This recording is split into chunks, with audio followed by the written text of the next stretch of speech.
I can find the percent of a number and understand why it's important. Why should we learn this? Well, this is a great one because it's happening every day right now. And anytime you go to buy something, I swear every store has a percent off. Target uses this every day when it says save 5% every time you use the Target card.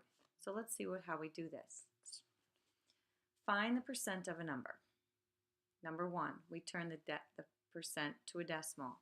Remember, we are dividing by 100, so we are saying it's back it up, back it up. And 2 of means to multiply in these cases. So here's a question. A baseball glove is 40% off today. Find out how much you would save. So we need to turn the percent to a decimal, cross it off, back it up, which will give me 0.40 or just 0.4, that 0 is not necessary, times 32. So we go to our calculator and we type in 0.4, whoops, this didn't work, 0.4, we must have to 0, let me see, this calculator's not working, 0.4, there we go, times 32, and you get 12.8. So how much money is 12.8?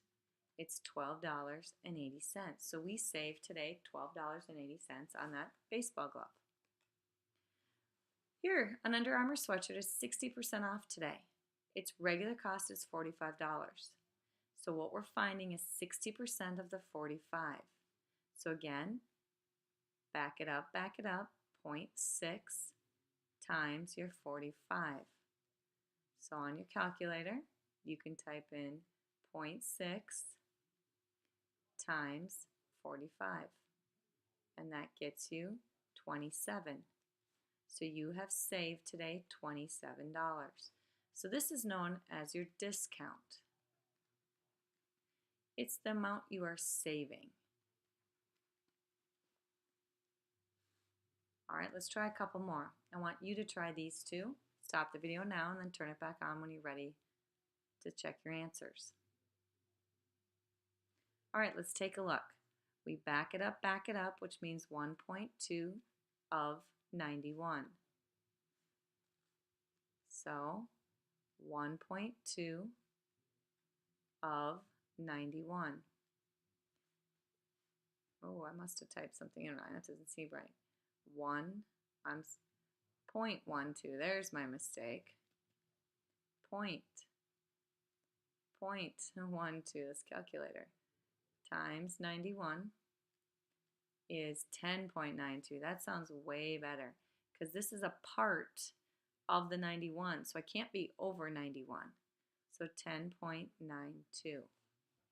All right, cross it off, back it up, 0.018 of 121.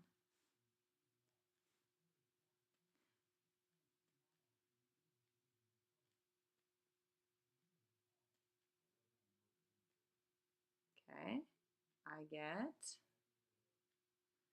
2.178.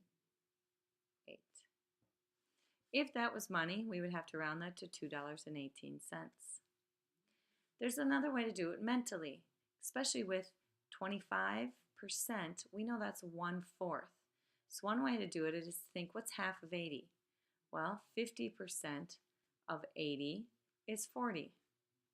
Well, 50% again, if we take half of 50%, we get 25. So half of 40 is 20.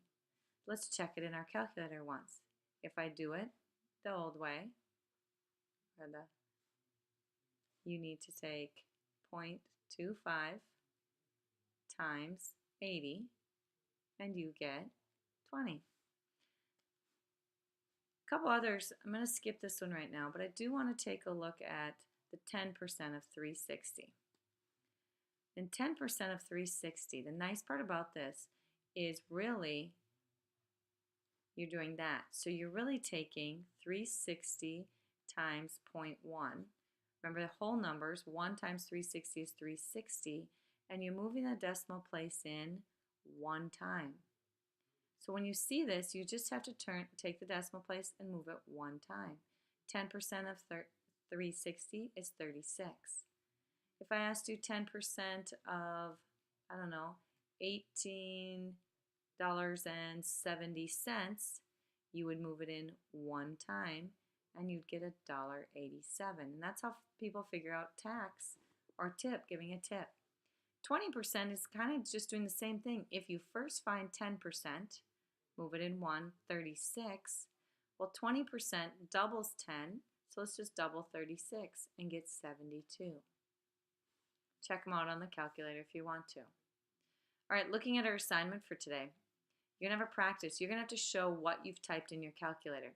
So I'm going to show my work here. I back it up, gets me 0.30 or 0.3 times 250, and then I would have to do that. So let's go back to my calculator, and I would say 0.3 times 250,